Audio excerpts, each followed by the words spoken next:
vou-vos apresentar o CRID, explicar como é que ele nasceu, o que é que nós temos feito. E depois, a seguir tenho uma reunião, tenho mesmo que sair para essa reunião com a Marta, ainda por cima. A Marta queria ver. Bem, mas a seguir o Luís vai-vos mostrar todos os equipamentos que nós temos aqui, como é que eles funcionam, certo?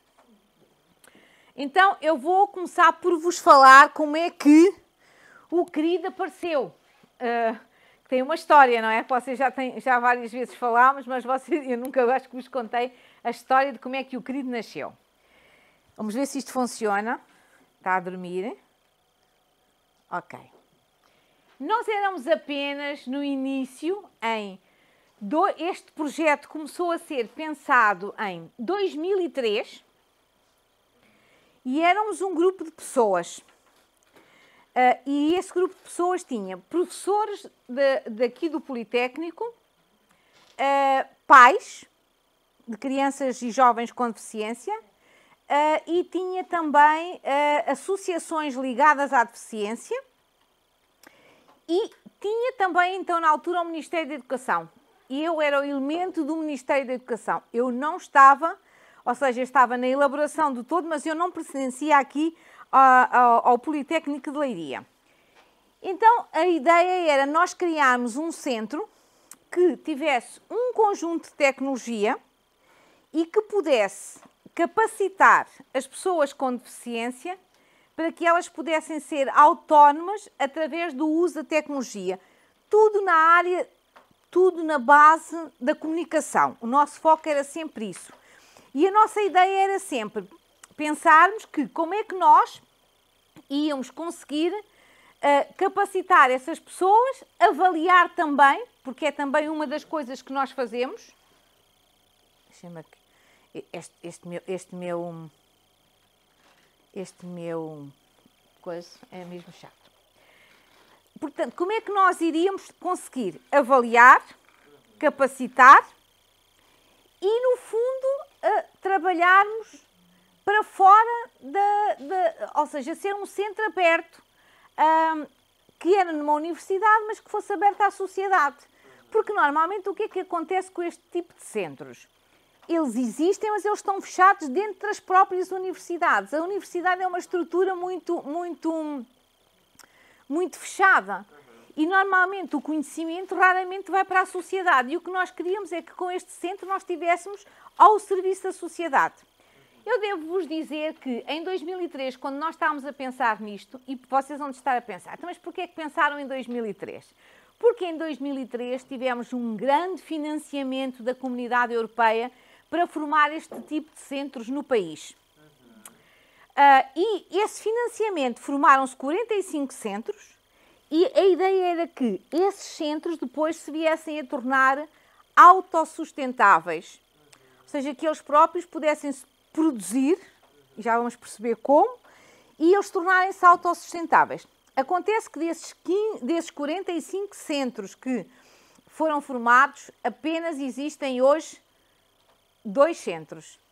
O nosso e o no Porto, completamente diferente do Porto. Aliás, o Porto até está um bocadinho também, tem mais ligado à deficiência visual, o enfoque mais é na deficiência visual. E nós tínhamos então que concorrer a um financiamento, porque não existia dinheiro para formarmos isto, ou seja, o Politécnico não tinha dinheiro. E também devo-vos dizer uma coisa, desse financiamento que vinha, ele não era propriamente para as universidades, nós estávamos a fazer alguma coisa que era muito diferente. Ele vinha para ser instalado em municípios, prefeituras para vocês, em associações, ou seja, não estava pensado para ser em universidades. E nós resolvemos arriscar e mostrar que podíamos ter numa universidade e que isso era uma mais-valia, porque aqui se fazia conhecimento e esse conhecimento ia estar ao serviço das pessoas. E a verdade é que nós arriscámos e fomos o projeto que foi mais financiado. Então depois era preciso montar o centro. E é aí que eu entro. É aí que eu sou convidada para estruturar e montar todo esse centro. Portanto, não existia absolutamente nada, existia uma pequena despensa onde eu estava a trabalhar e onde eu tinha 1 ano para montar o centro. Na verdade, eu consegui montar o centro em 3 meses e logo percebemos que o centro tinha que ter uma coisa que era fundamental, tinha que ser um centro de portas abertas para a sociedade. Se eu pensasse num centro só para dentro da instituição, não faria sentido algum, ou seja, iríamos continuar a fazer conhecimento, mas o conhecimento ficava dentro das nossas portas. E não era isso que nós queríamos, era que o conhecimento fosse para fora das nossas portas. E para isso era preciso criar uma rede. Era preciso perceber como é que nós conseguíamos chegar às outras pessoas. Nós começámos por trabalhar nestes 3 eixos e continuamos ainda a trabalhar nestes 3 eixos, que é a avaliação. Quando eu digo avaliação, é avaliarmos, inicialmente era avaliarmos as necessidades de quem nos procurava, hospitais que nos enviavam doentes para avaliarmos a nível da comunicação, sempre focado na comunicação. Como é que nós podíamos tornar estas pessoas capazes através da comunicação?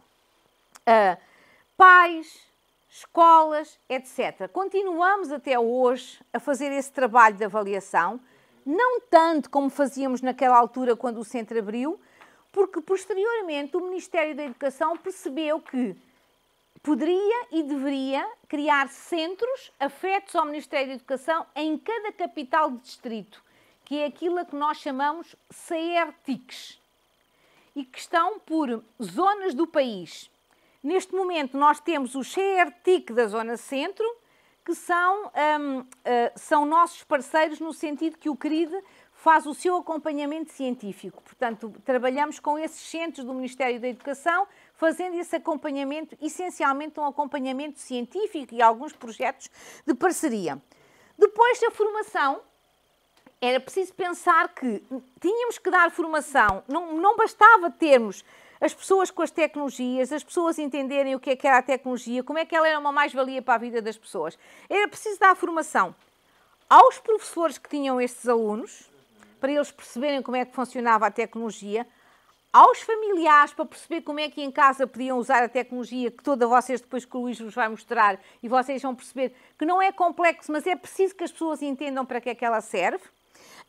E era preciso também um sonho nosso, que era dar formação a todos os cursos do Politécnico de Leiria, todos eles terem pelo menos um seminário aqui para perceberem, ou seja, desde as engenharias,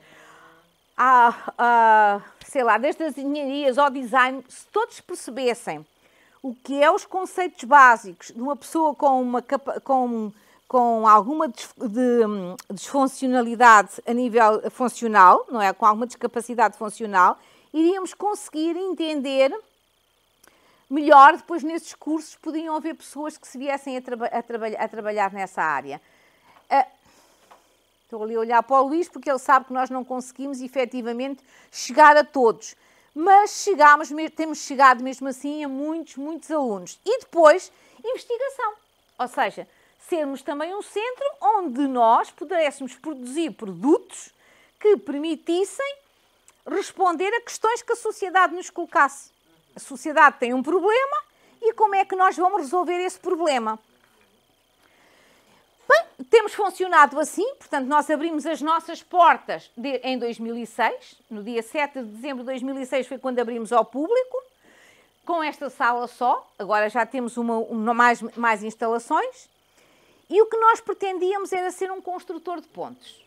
Construir pontes. E construir pontes entre as diferentes áreas da sociedade. E também construir pontes dentro da nossa instituição. Porque ontem vocês tiveram a oportunidade de assistir à apresentação do projeto 100% IN. O projeto 100% IN só pôde nascer porque tinha atrás um trabalho imenso do CRID de 10 anos. Pelo facto de nós termos o CRID, nós começámos a receber alunos com deficiência, porque aqui podíamos lhes dar apoio, podíamos construir os materiais que eram necessários para o aluno cego, podíamos emprestar computadores para o aluno com paralisia cerebral, podíamos arranjar soluções para os alunos com dislexia, que daqui a pouco vocês vão ver todo esse tipo de tecnologia. Então, foi após esse trabalho que nós acabámos, nós temos uma expressão em Portugal que é, nós neste momento somos um bocadinho vítimas do sucesso que temos. Porquê? Porque tudo o que fazemos aparece nos mídia. Ao aparecer nos mídia, as pessoas têm conhecimento. Ao terem conhecimento, procuram a instituição.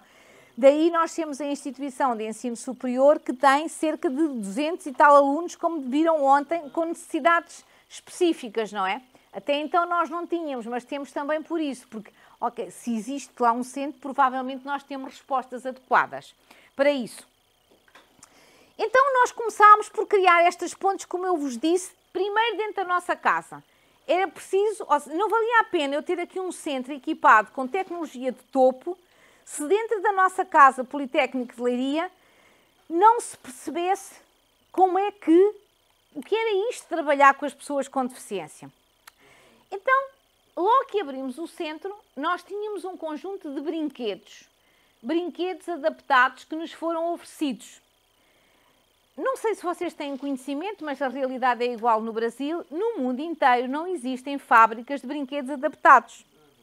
Ou seja, quando se pensa num brinquedo, não se pensa que as crianças com deficiência precisam de um brinquedo com algum tipo de adaptação, nomeadamente as crianças com mobilidade reduzida ou com multideficiência. Então nós começámos a pensar, olhámos para o brinquedo e começámos a pensar, isto não é uma tecnologia nada de especial, portanto eu posso agarrar neste brinquedo que eu tenho aqui, ir até aos meus colegas de Engenharia Eletrotécnica e perguntar-lhes, então vocês não estão dispostos a perceber como é que isto se adapta? E foi assim, eu saí e fiz esse caminho.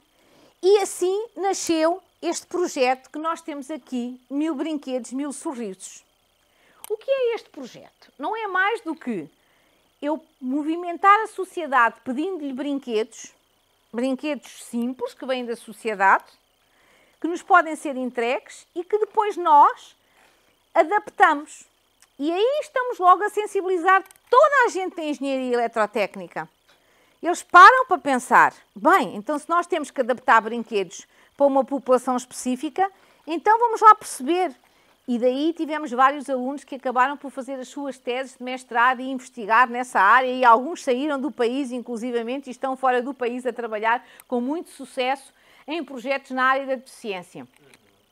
Então, este projeto que eu costumo dizer, a brincar mudámos uma instituição, nasceu em 2008 e foi mesmo a brincar mudámos uma instituição.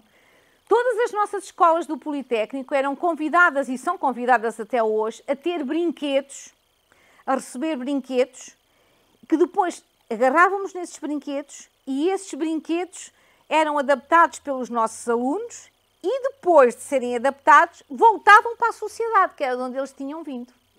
Portanto, eram dados a instituições que trabalham com a deficiência, a crianças, às escolas, portanto foram espalhados pelo país todo. E daí nós dizemos, a brincar mudámos a nossa instituição. Esta também foi uma maneira, provavelmente, penso eu agora, quer dizer, no querido tenho daqui a pouco 2 décadas, este tempo todo passado, eu penso que esta também foi uma maneira de eu poder me dar a conhecer. Porque eu era alguém de fora que entrava numa instituição e que montava um centro e que não era o vulgar professor de carreira do ensino superior.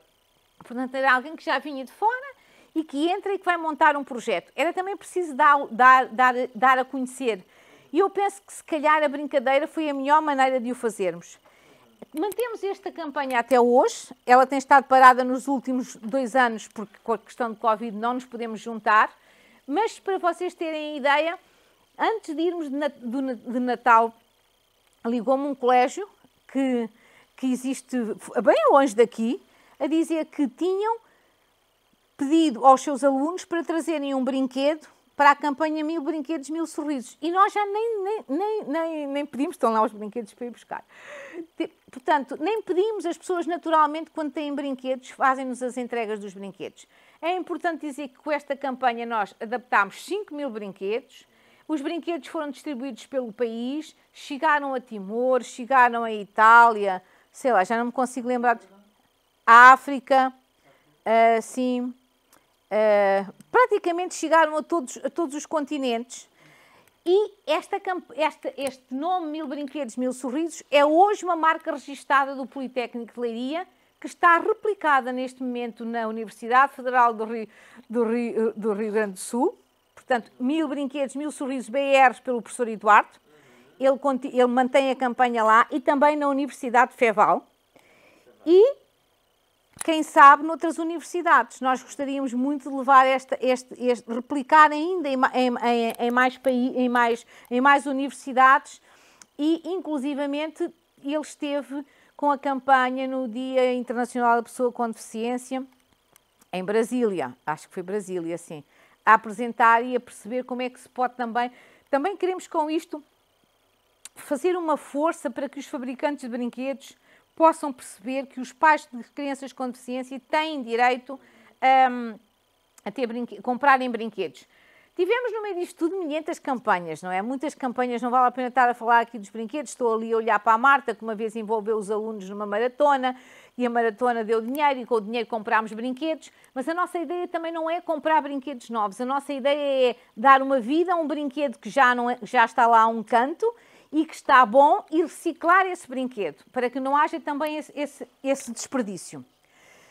Bem, e assim fizemos estas pontes dentro do IP Leiria, como eu costumo dizer, dentro da nossa própria instituição. Bem, mas depois de termos as pontes dentro da nossa própria instituição, era preciso fazer pontes para fora, para a sociedade. Era preciso perceber isso. E as pontes com a sociedade começaram, essencialmente, por livros. Nós temos em Portugal uma legislação em que os nossos alunos com necessidades específicas têm que estar na escola obrigatoriamente até aos 18 anos. Portanto, não há hipótese alguma de estarem fora da escola. Se estiverem fora da escola, a nossa legislação simplesmente dá ordem de prisão aos pais. E funciona bem, muito bem. Acho que nos devemos orgulhar enquanto país por esta legislação. E o que os professores nos diziam, e estão a aprender com os seus colegas na sua sala de aula, portanto. E tem depois um conjunto de recursos na escola, professor de educação especial, fisioterapeuta, terapeuta da fala, educadores sociais, técnicos de serviço social, tem um conjunto de intérprete de língua gestual portuguesa, equivalente às vossas libras, professores de língua gestual, ou seja, tem um conjunto, as escolas estão equipadas com um conjunto de recursos. Então o que os professores nos diziam é, tudo bem, mas nós não temos materiais adaptados. Como é que nós vamos fazer isto? E aí surge, começa em 2010, mas só em 2013 é que é público, surge o projeto PLIP, Projeto de Leitura Inclusiva Partilhada, que não é mais do que um banco, se vocês vão já encontram, por acaso eu não tenho aqui nenhum site, mas já encontram. Eu já vos mostro depois, está bem? Esse projeto é um banco de livros, livros de histórias, essencialmente. Sim, exatamente. E nesses livros, são livros que estão adaptados em braille. Em braille vocês vão dizer, então, mas estão adaptados em braille, estão editados prontos a quem tem uma impressora braille que possa, porque nós temos muitas escolas nossas que têm impressoras braille e que podem imprimir automaticamente o livro se estiver editado, em escrita fácil, em pictogramas, em língua gestual, e qualquer pessoa pode acessar ao site e pode descarregar os livros. E pode descarregar no formato que quiser. Para isso apenas tem que se registar e depois é dada uma password, uma password que nós damos para poder entrar. PLIP, Projeto de Leitura Inclusiva Partilhada. PLIP. Quando põem PLIP aparece logo no Google, é logo a primeira coisa, acho eu, que aparece. Sim, logo. Aparece logo. Sim, aparece logo. Então, o que é que nós fizemos nisto? Juntámos os nossos alunos, essencialmente de mestrado, e mestrado de Educação Especial, e mestrado também de Comunicação Acessível, e começámos a fazer com que os trabalhos deles fossem a construção e a adaptação de obras. E disponibilizámos essas obras.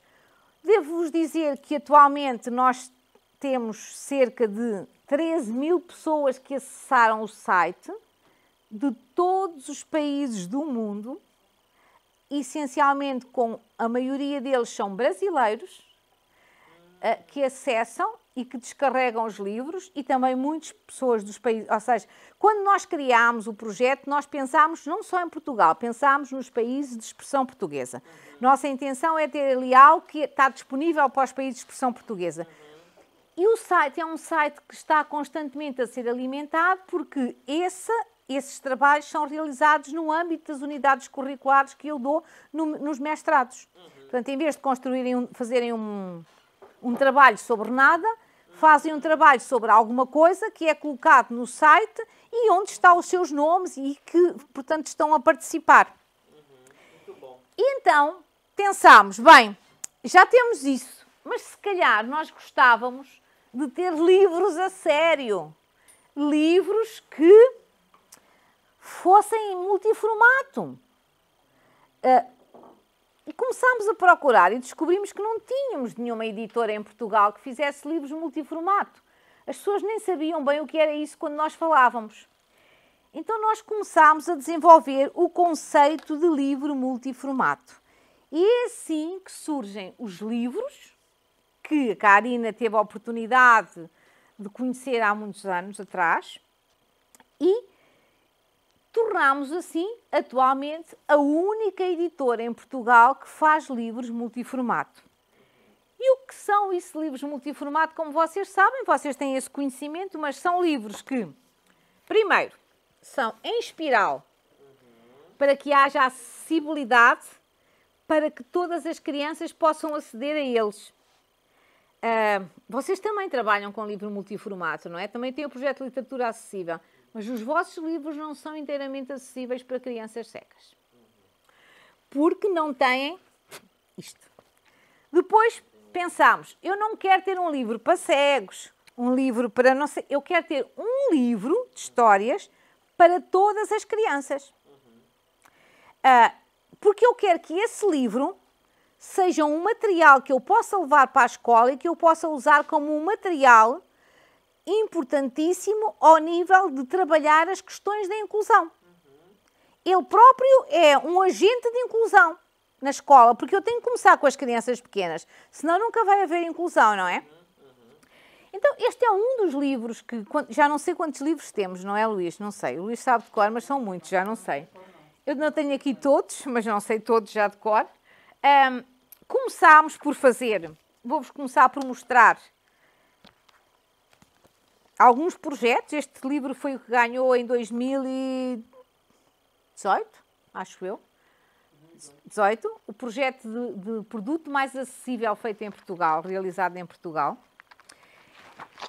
Este envolveu crianças até na sua construção. É uma história de uma rainha que viveu cá. O livro está em texto aumentado, escrita fácil, pictogramas, as respectivas ilustrações, e depois temos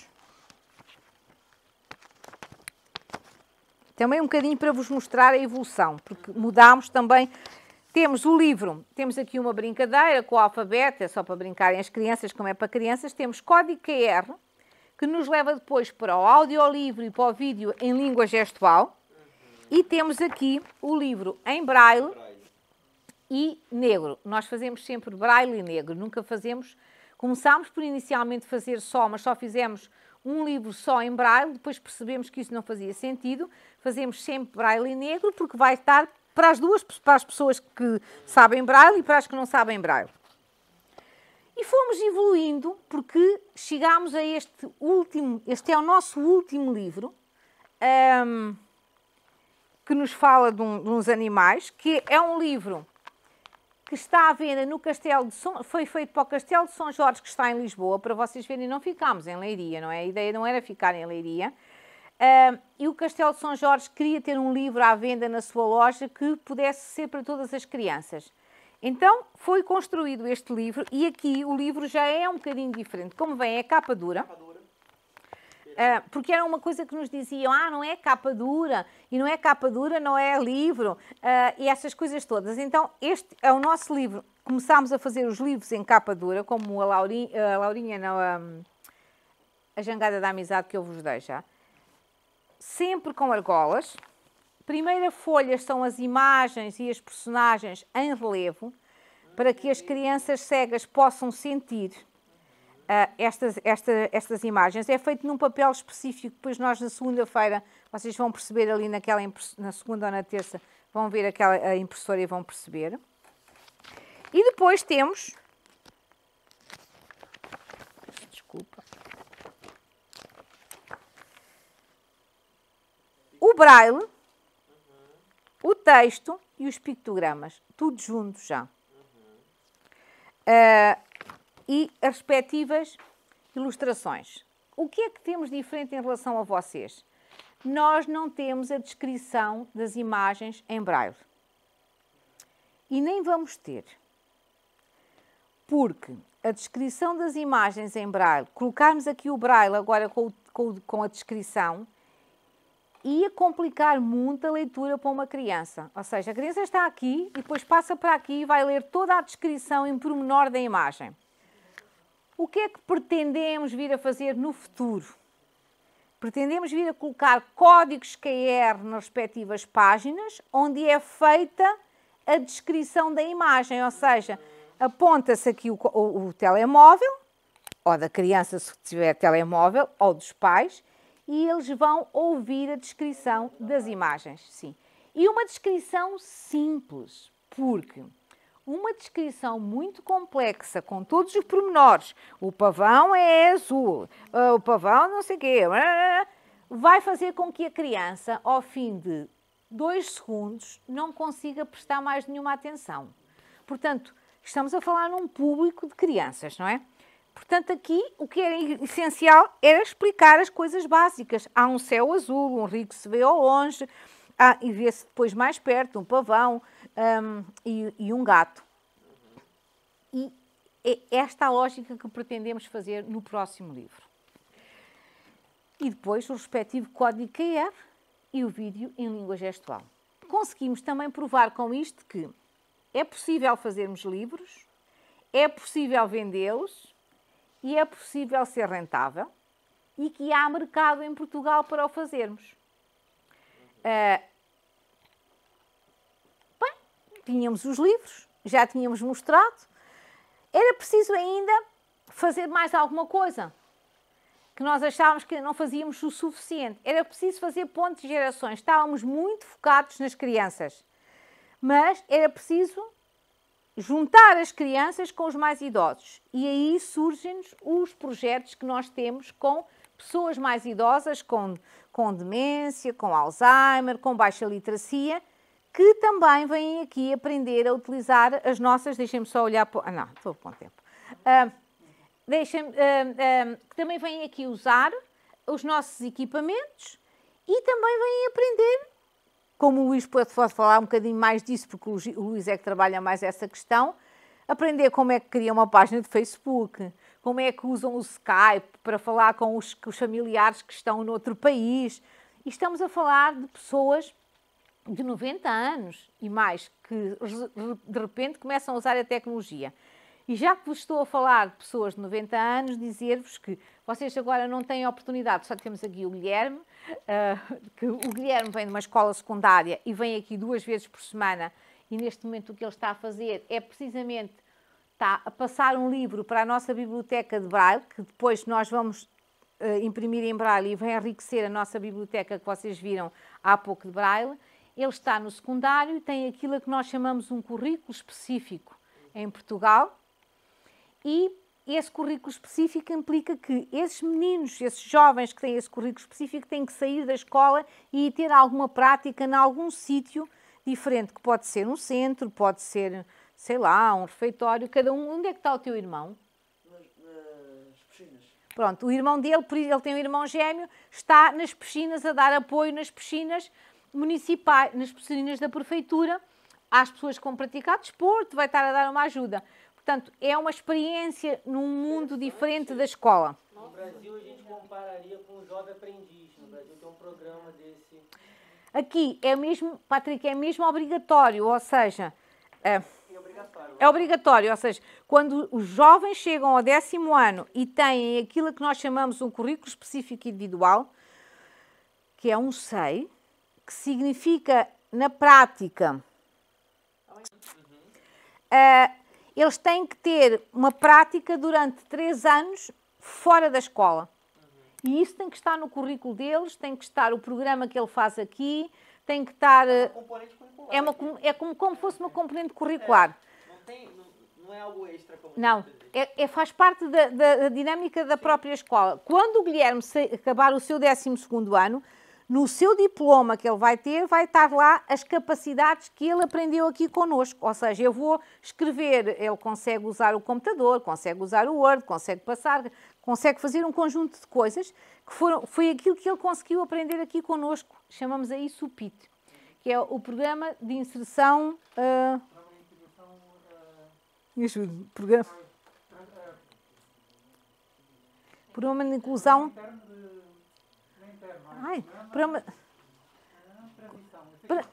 Sim, é o Programa de Transição Individual. Programa de Transição Individual, que disparate. Programa de Transição Individual. Sim. E que é obrigatório.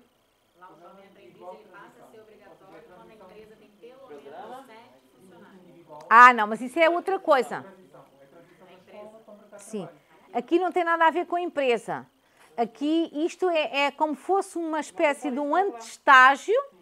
Imagina, ele está aqui este ano, no 10º ano. Imaginem que, por acaso, está a correr super bem. Mas já tivemos uma situação em que tivemos aqui um jovem que não correu bem. Ou seja, ele não tinha apetência para estar aqui. Mas depois descobrimos que ele tinha apetência, por exemplo, para estar no refeitório. Então, ele passou a fazer o seu PIT no refeitório. É uma maneira, digamos assim, de protegido, entre aspas, não é? Protegido, eles irem experimentando para ver onde é que se podem encaixar.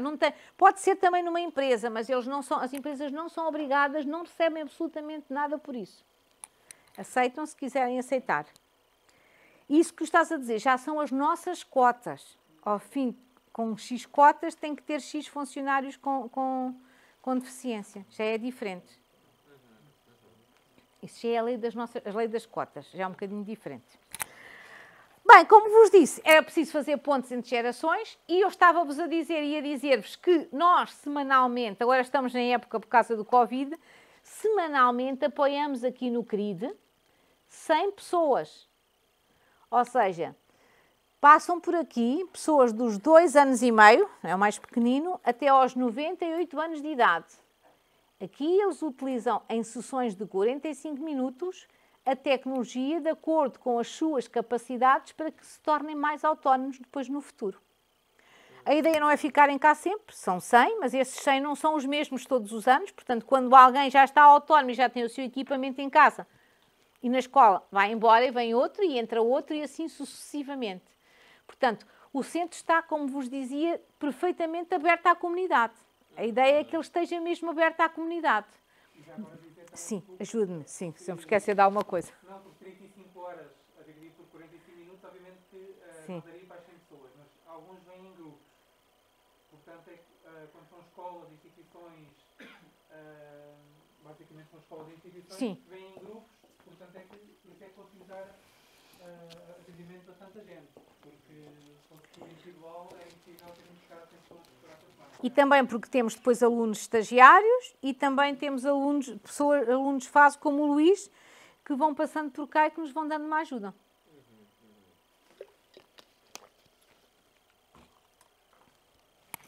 Bem, já tínhamos entre a literatura, já tínhamos entre gerações, era preciso criarmos pontos com a cultura. E começámos a perceber que a nossa cultura estava muito... ou seja, que os nossos espaços culturais não eram para todos.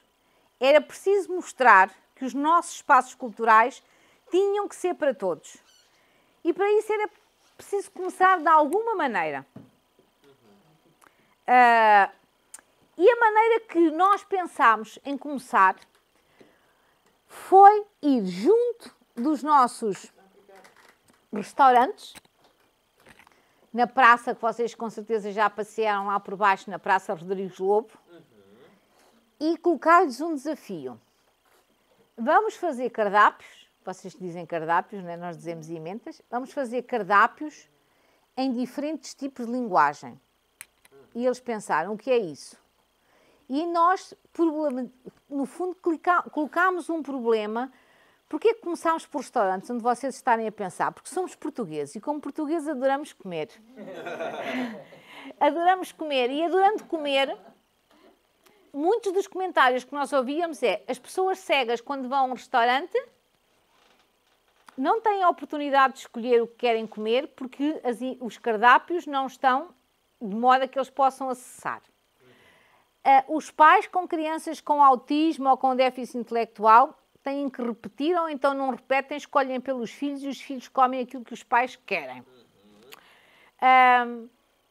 E nós tentámos explicar aos senhores dos restaurantes, que acharam quando eu entrei, esta senhora não está bem, não é? Ela não está bem da cabeça, agora vem aqui mexer nas nossas emendas.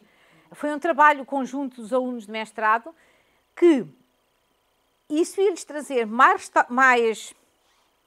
clientes, eles iam passar a fazer parte de uma rede de estabelecimentos inclusivos, e iam ser reconhecidos por isso e isso ia-lhes trazer publicidade. E, na verdade, isso trouxe-lhes uma publicidade imensa, devo dizer, na altura. Trouxe televisões de todo o país, trouxe jornais, etc., porque nós conseguimos congregar todos os restaurantes da praça a fazerem, ou seja, não foi um, foram todos.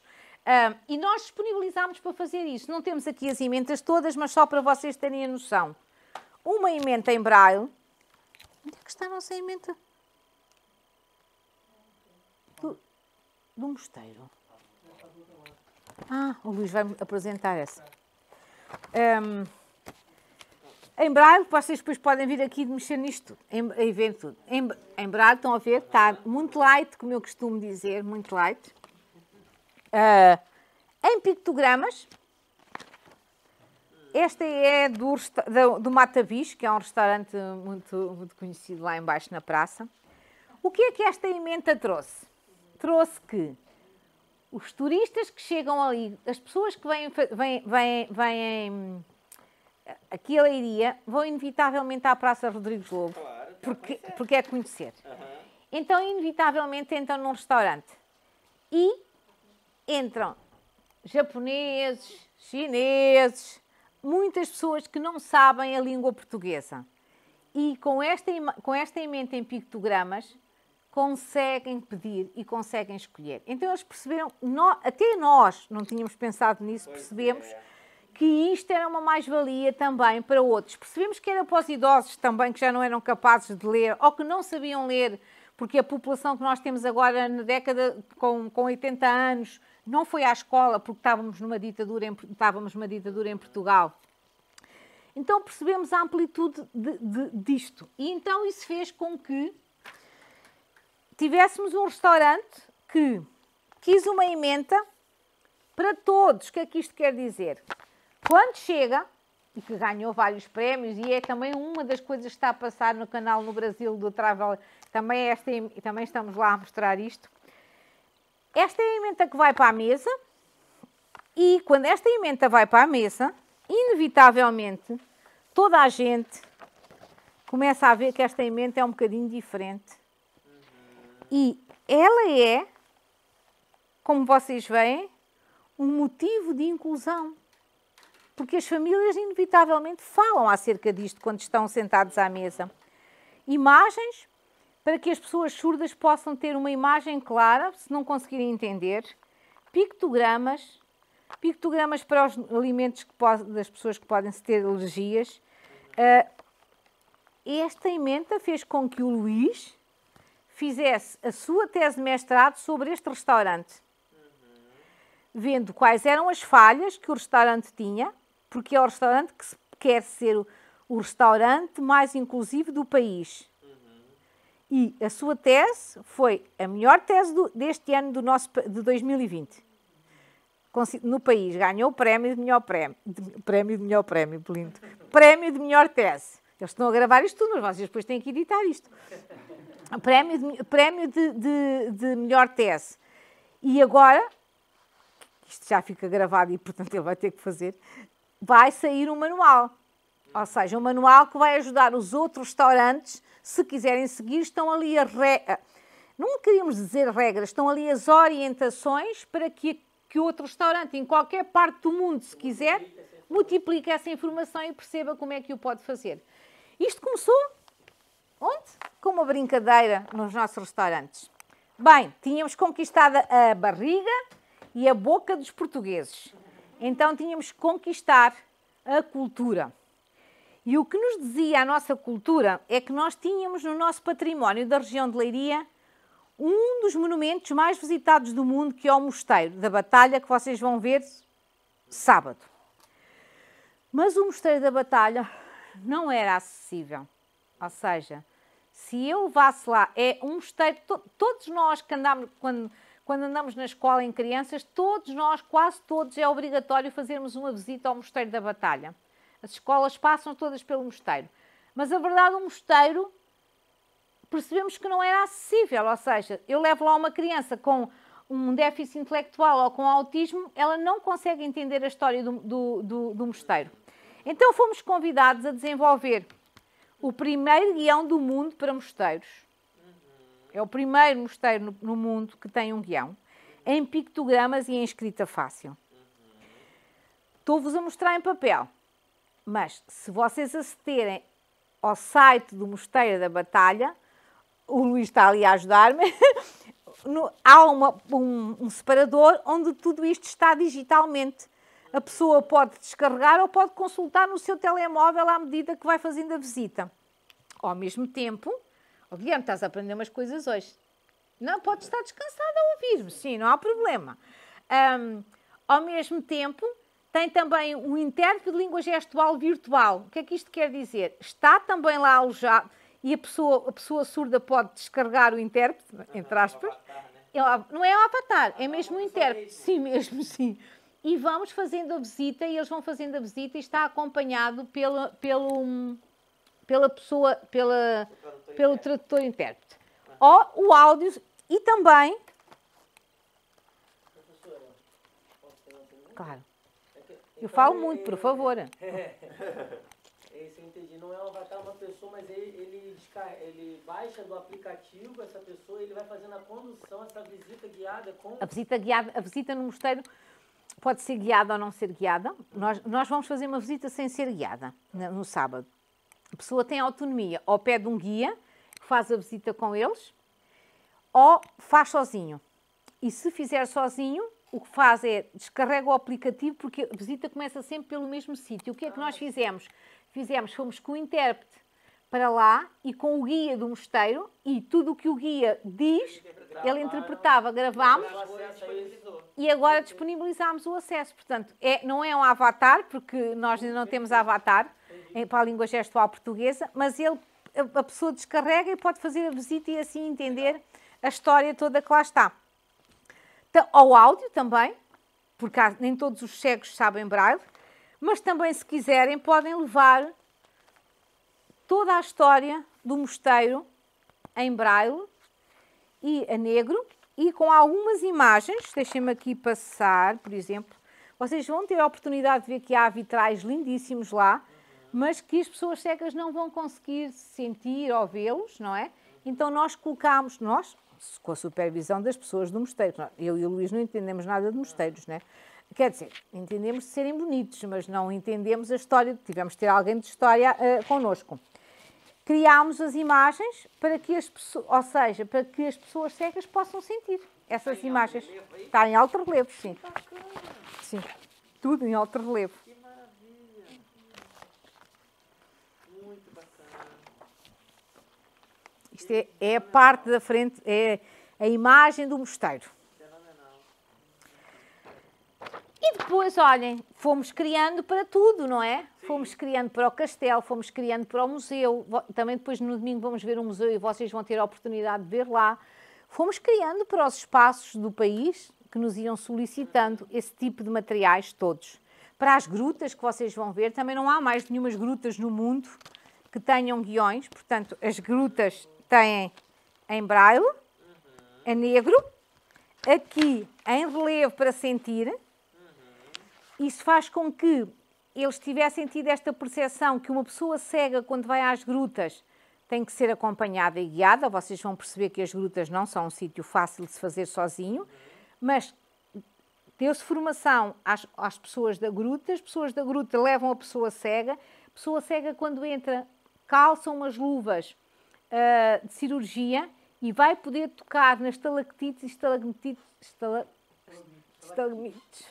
ao vivo e tocar. Nós não podemos tocar porque a nossa transpiração vai deteriorar, mas eles com umas luvas vão poder tocar e vão poder sentir algumas.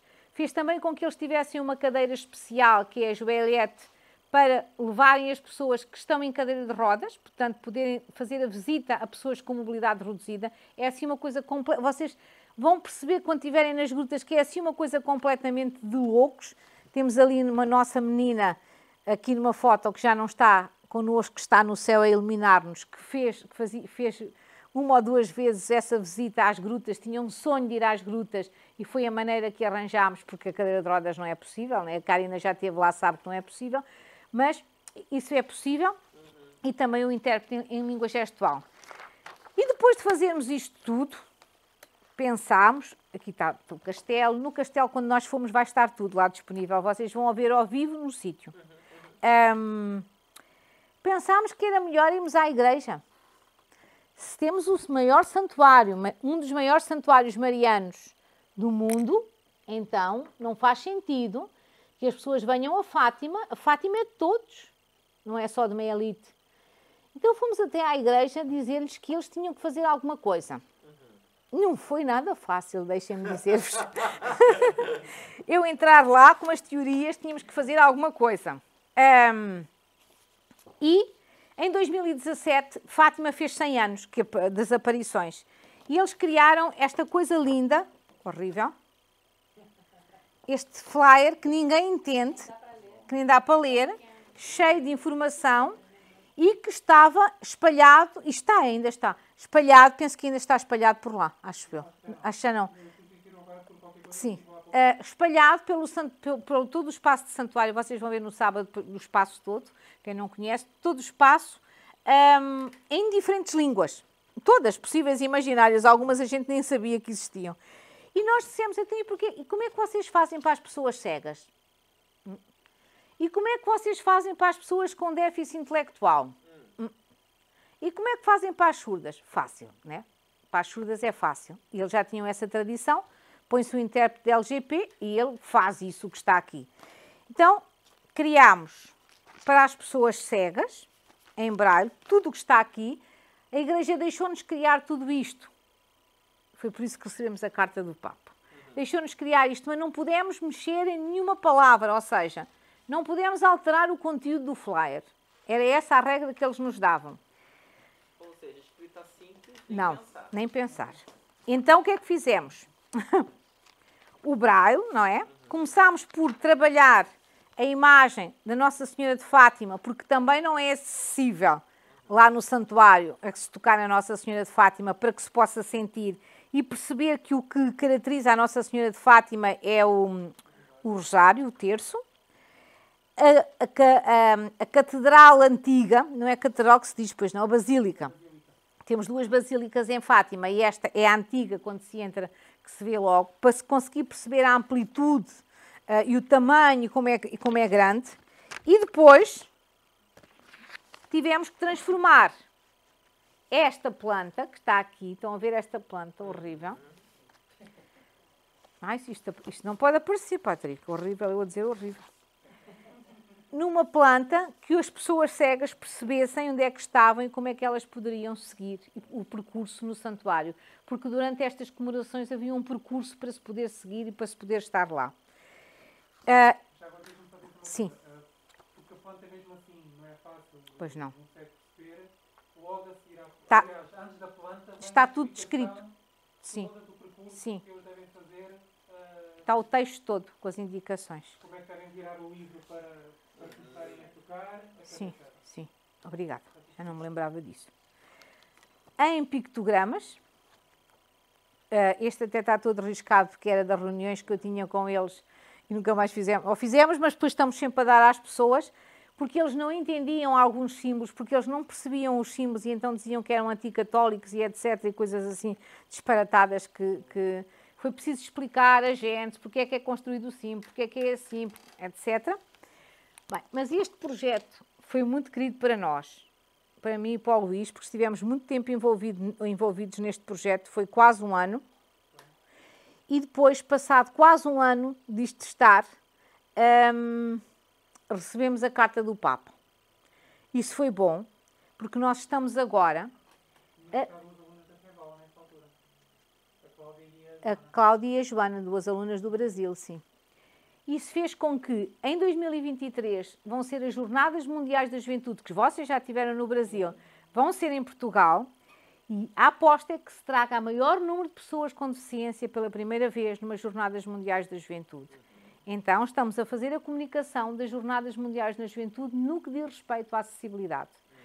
Fizemos os flyers, que como veem estão aqui, usando a mesma lógica, os pictogramas, o texto,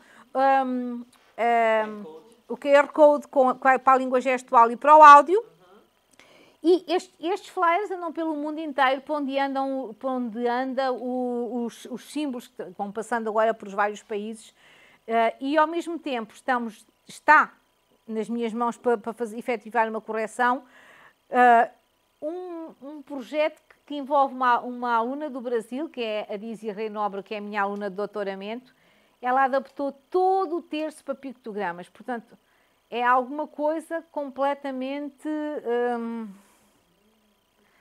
não vos consigo explicar, mas são 175 páginas da adaptação em pictogramas. Nós não podemos mexer nos conteúdos, lembrem-se disso. Nós só temos que transformar, muitas vezes criar símbolos para conseguirmos explicar o conteúdo, o respectivo conteúdo. E depois vieram mais projetos com a Igreja, portanto, se vocês forem à nossa catedral, não sei se vocês já passaram pela nossa Sé, pela nossa catedral, que é muito bonita. Se não passaram, se passarem por ali, entrem na porta, porque ela é lindíssima. Ela também tem a mesma lógica. Isto é a nossa catedral, para as pessoas cegas sentirem. O braille e o texto de todos os passos, ou seja, de todos os passos que é necessário seguir durante uma missa, para que a pessoa cega perceba o que acontece na missa. O ritual, exatamente. E também em pictogramas. Eu vou-me já calar entretanto. Também em pictogramas. E também na entrada uma planta em braille para as pessoas sentirem. E depois, dentro da própria igreja, dentro da catedral mesmo, cada espaço tem um pictograma colado. Foi assim, porque também temos um excelente padre que colaborou em tudo isto. Agora, vamos replicar isto, aliás, não replicámos ainda por causa do Covid, vamos replicar em todas as catedrais pela capital do país. Todas vão ter este mesmo sistema. Testámos aqui e agora vamos avançar. Dizer-vos, por exemplo, neste caso temos mais um aluno de mestrado a trabalhar isto. Nós trabalhamos sempre aqui um bocadinho e ao mesmo tempo a investigação, para perceber o que é que temos que mudar e o que é que temos que fazer. E depois, flyers que criamos de tudo, sei lá, tudo o que nos pedem, de tudo. Este é por causa de um bicho que existe aqui, que é a vespa asiática, que vocês não têm no Brasil, mas que é muito perigoso aqui. É uma vespa que existe mais ou menos na primavera, que chega e que pode matar as pessoas, inclusivamente. Portanto, para explicar... mata as abelhas. E mata as abelhas. Fazem falta. Sim.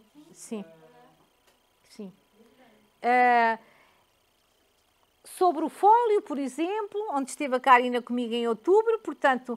Um evento, por exemplo, Óbidos, a partir deste momento, cada evento que faz pede um flyer para todos, ou seja, já não faz flyers daqueles que fazia normalmente. Quando pensa no flyer, faz um flyer para todos. Ou coisas tão simples como listas de compras. Não sei se já pensaram que as listas de compras podem ser em pictogramas e podem ser para toda a gente lá de casa, está na porta do frigorífico. E também podemos chegar ao teatro, porque no teatro nem toda a gente entende, não é? E leva-nos à conversa dos mediadores. Aqui está a história do Pedro e da Inês, que é uma história que vocês já ouviram falar, não é? Inês de Castro, não é? Toda a gente já ouviu falar desta história. Agora Inês é morta. Agora a Inês é morta, sim. E, portanto, sim, ela foi coroada e desposou a morta e etc. E também para vocês verem que também está... isto era uma peça de teatro. A peça de teatro tinha ao mesmo tempo um intérprete em língua gestual, um audiodescritor ao mesmo tempo. Tinha a possibilidade de, como já se faz no Brasil há muito tempo, as pessoas irem até às personagens e conhecerem as personagens, tocarem as pessoas cegas, mas ninguém faz para as pessoas com deficiência intelectual. Que é o que nós conversamos. E então, o que é que nós fizemos? Toda a história da Inês em pictogramas, inclusivamente para se perceber a fala. E porquê é que fizemos isto para se perceber a fala? Porque alguns atores desta peça eram pessoas com deficiência, mas que não entendiam a sua fala, simplesmente decoravam a fala que lhes ensinavam. Então eles perceberam, eu sou a Dona Constança, identificavam-se, e a Dona Constança diz isto, e eu entendo o que é que isto quer dizer, porque tem os pictogramas. Portanto, eu não sou só um ator ou uma atriz com deficiência que estou aqui a participar e a decorar um texto, eu percebo o que é que eu estou a dizer. Aliás, isso é propriamente mais um guião para eles estudarem do que propriamente Sim. para o público que estava a assistir. Era mais para eles estudarem. Era mais para eles, sim. Época de Covid, lançámos para a saúde. Está tudo no nosso site disponível. Nós colocamos algumas coisas, ficam no nosso site disponíveis para serem descarregados. São pranchas, porque muitas pessoas estavam entubadas, era preciso entubar. Este projeto nasceu de um projeto, ou seja, ao mesmo tempo que fazíamos cá, o professor Eduardo fazia na Federal, portanto saiu no Brasil e em Portugal ao mesmo tempo, lá com um tipo de símbolos, cá com outro, porque eles lá trabalham-se mais com o Arasac, e nós aqui usamos mais o sistema pictográfico para a comunicação. Mas trabalhámos ao mesmo tempo e em conjunto, também deu origem a uma tese de mestrado, ou, por exemplo, isto para estar na entrada de um museu ou de um espaço. A pessoa com deficiência intelectual pode chegar lá e apontar e dizer os bilhetes que quer, ou a pessoa que não fala, estão a entender, e que não precisa de língua gestual, nem precisa de nada disso. Eu acho, Luís, que apresentei tudo. Mas já tem uma coisa só antes de me começarem a fazer, já fazem as perguntas todas. E vocês vão pensar assim, então, mas em 2006 vocês abriram, e numa era em que a tecnologia muda, e ali para os homens da tecnologia, todos os dias, vocês ainda continuam com os mesmos equipamentos? Não. Vocês vão ver equipamentos topo de gama, interação com os computadores do mais atual possível, e vocês vão pensar, então, mas como? Estão numa instituição pública de ensino superior? Sim, mas em Portugal nós temos uma coisa. As instituições públicas de ensino superior podem fazer prestações de serviço e são pagas por isso. E, portanto, hoje em dia, nós somos autossustentáveis no CRID, ou seja, as prestações de serviço que realizamos aqui dão praticamente para pagar o nosso funcionamento, pagar o ordenado ao Luís, o meu ordenado enquanto professora, que não tenho que pagar porque o Politécnico recebe o ordenado meu enquanto professora, não é? Mas o Luís é o nosso técnico superior autossustentável e esse dinheiro, uma parte dele, não vai para os serviços centrais do Politécnico, fica afeto ao CRID e nós vamos usando esse dinheiro para renovar os nossos equipamentos e comprarmos equipamentos que necessitamos, ou se precisamos de ir a um congresso, ou se precisamos de ir a algum local, portanto usamos esse dinheiro. Uma parte é para a instituição, mas outra parte fica afeto ao CRID e nós utilizamos naquilo que achamos que é lógico e que faz sentido comprar nessa altura, portanto, vocês na terça-feira vão ver ali as impressoras e como funcionam, vão ver que temos 4 impressoras diferentes, desde os 5.000 aos 17.000 euros, mas essas impressoras foram todas compradas com o dinheiro que realizámos nestas prestações de serviço que nos permitem. Assim é que nós nos tornámos editora, ou seja, primeiro fizemos tudo isto, ganhámos esse dinheiro e agora investimos. Portanto, nós, como instituição de ensino superior pública, podemos fazer isto. Neste momento, o que é que nos preocupa? Preocupa-nos nós sermos conhecidos em Portugal e no mundo e estamos a ser solicitados todos os dias, acho que não há um dia que não sejamos solicitados, para fazer prestações de serviço. Portanto, precisamos de ampliar a nossa equipa para que possamos fazer todas as prestações de serviço. Porquê é que essas prestações de serviço são importantes para a sociedade? Sem terem a chancela da investigação. Não é a mesma coisa que eu ir. Se alguém podia fazer um flyer lá fora, podia. Se calhar podia. Numa empresa. Mas não tinha a chancela do Politécnico, nem tinha a chancela do ensino superior, nem da validação científica. Tudo isto que vos mostrei, como devem imaginar, nada sai para a rua sem validação científica. Grande vantagem que nós temos dessa validação científica. Eu disse-vos há pouco, temos 100 pessoas que vêm ao CRID. Surdos, cegos, dementes, idosos, baixa literacia, autismo, motores. Ou seja, então nós temos ali já a nossa população para podermos testar. Esta é uma vantagem em relação também ao facto de termos essas pessoas cá. Estão à nossa mão para podermos ir fazendo testes. Olha, isto não funciona nada, vamos mudar. A gente pensou que isto era muito interessante, mas isto não vale nada. Porquê que mudámos os livros? Porquê? Porque chegámos à conclusão, falando com as mães, que as mães não eram cegas e que queriam contar as histórias aos filhos e que era preciso pôr o texto a negro, ou aos professores. Ou outros colegas que queriam lastar as histórias dos meninos cegos. Portanto, um bocadinho assim. E vou calar-me. E agora faz as perguntas. E vou-me sentar. Não, na verdade, E depois passo para o Luís. 4 menos 10. Eu me recordo que em algum momento eu li, acho que você publicou talvez, sério, que o CRID também estava envolvido com rotas de turismo acessível. Então, obviamente, está falando de... Eu não pus aqui. Estão daquele lado. Tem a ver com placas que foram colocadas em braille. Acho que Sim, nós temos esse projeto para sair, entretanto, ou seja, nós trabalhamos na consultoria de uma ecopista, não sei se é assim que se diz, uma ecopista para andarmos, é assim que se diz no Brasil? É um trilho, sim. Que é no meio de uma serra em Porto de Mós. Nós não vamos passar na ecopista, mas no sábado passaremos por lá. E fomos transformar essa ecopista que já existia numa ecopista que fosse possível as pessoas em cadeira de rodas poderem fazer essa ecopista, mas também fosse possível as pessoas cegas fazerem autonomamente. É claro que aquilo fica no meio da serra. Vocês vão estar a pensar, mas a pessoa cega não chega lá sozinha. Não, mas o familiar da pessoa cega pode deixar a entrada da ecopista e ele pode fazer durante 5 km a sua caminhada, 6 km acho eu que tem ecopista, pode fazer a sua caminhada e passado X tempo, o familiar ou alguém pode ir buscar, recolher noutro sítio. E como é que o faz? Criámos trilhos em madeira, toros, não são bem trilhos, guias.